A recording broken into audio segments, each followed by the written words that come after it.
माई मरल बारी अगर जीवन लोग भी बैठल बा तब 5 मिनट तो माई खाती कथा पर संगे को हम तन छोट छोट सुना देते हैं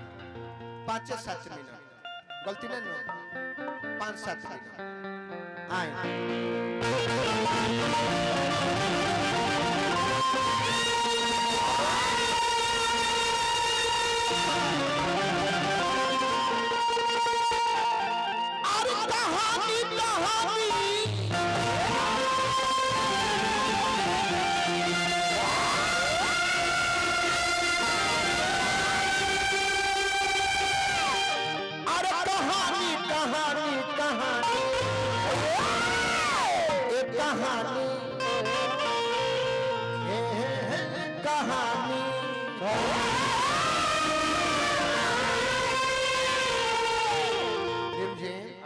तनी ध्यान देकर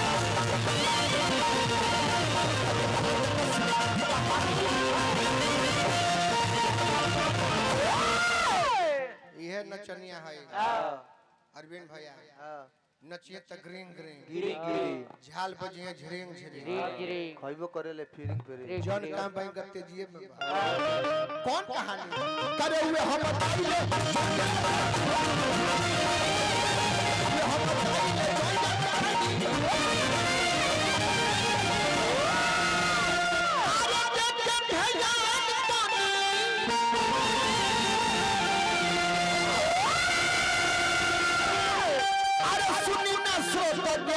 कहानी ध्यान देकर सुनना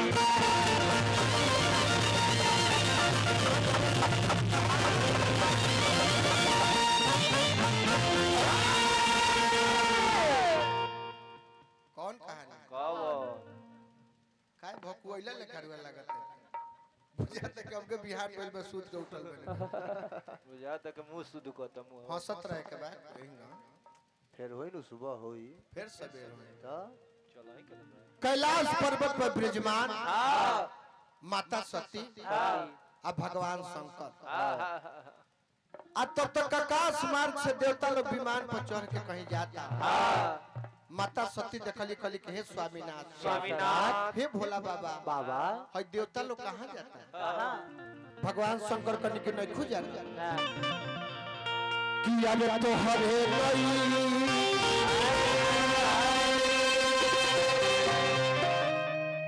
हरावा ये धानिया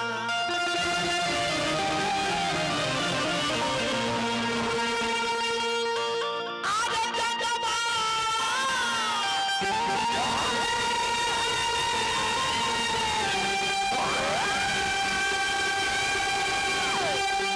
अरे हो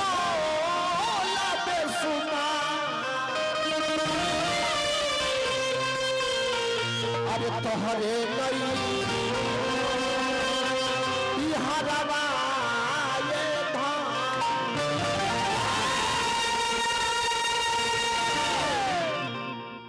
ये जितना देवता लोग जाता तारा नैहर जाता तार बाबूजी जग करौले बारे वही में सबका के बोलौले बारे आ वही में सभे जाता सती कली के हमारे बाबूजी जग करौले बारे अब वही जे सब का बोलौले बारे आ सब के वही जे जाता तो हम हो जाए अरे पिता के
सखियों से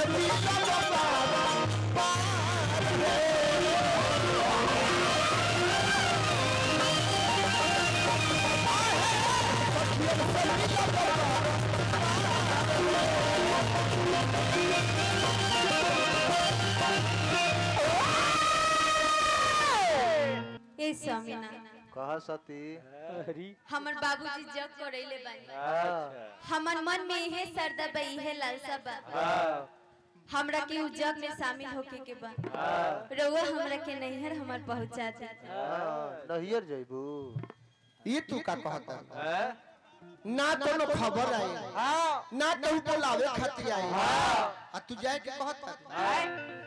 अरे बारो बारो भोला जी सती के समझा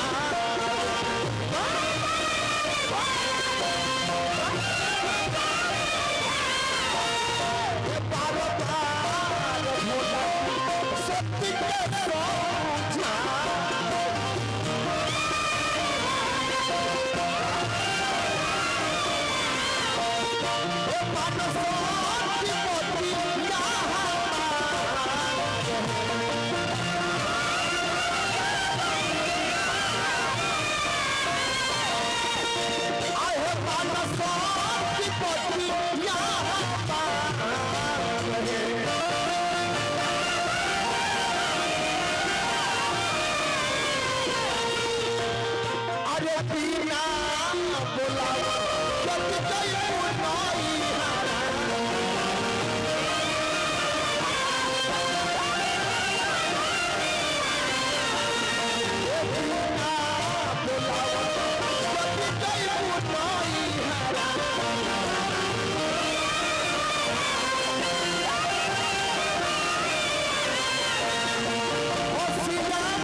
रउआ माई बाबू के मरब का जाना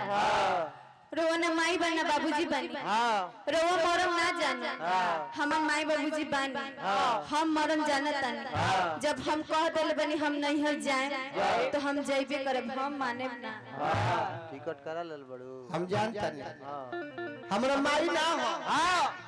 हमर बाबूजी ना हो लेकिन बिना बोलौले गुरु के ना जाई जाला आ तू नैहर जाए के बात कहता सती मानत न की कहतर की जइबे करब भगवान शंकर के जब बुझा गेल कि मनी है ना गौर लोग के संगे लगौनी की जब नइखी मानत तनिका के ले जा लोग तनी घुमावले आ चलल गाड़ी अरे नगरिया ए हरी अरे नगरिया ए हरी तो सती चल ले भई नगरिया ए हरी सती चल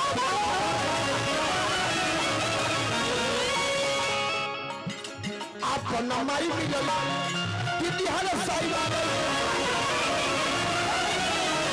अपन माई दीदी हर साइबा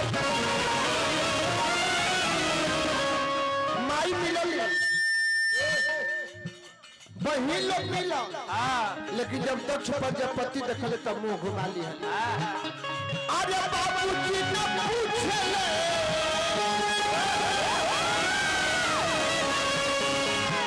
खबरिया हरी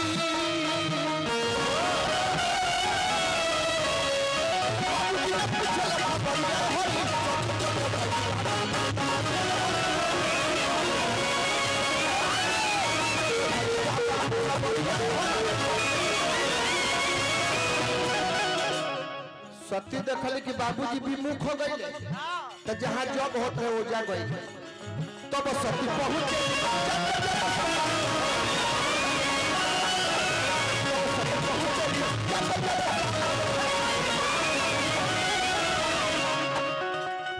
सती जब जग साला में गई आ देखली कि सबकर स्थान बाबर केहू का स्थान नहीं खे हमरा भोला बाबा का स्थान नहीं खे अरे झोला झोला बरसला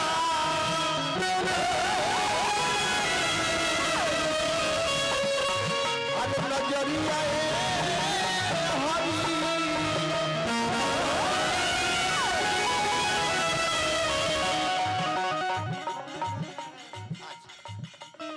अरे झोला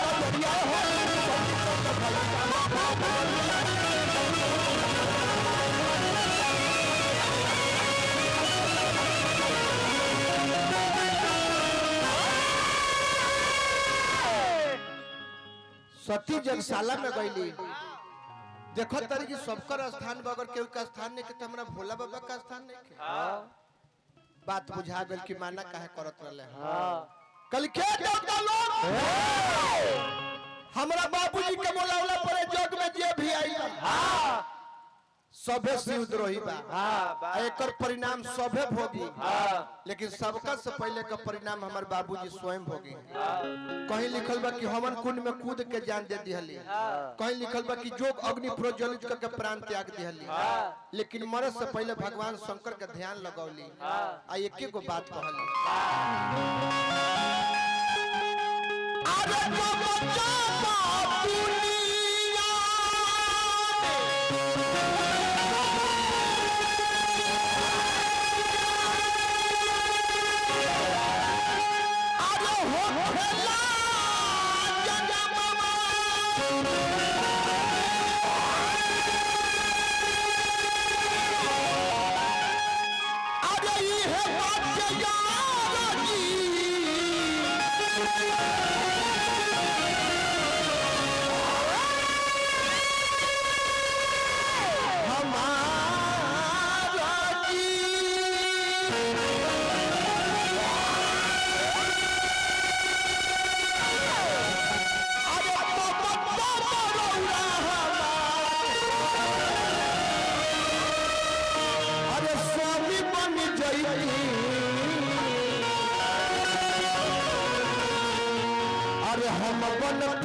इतने कह के माता सती अपन प्राण त्याग दिहली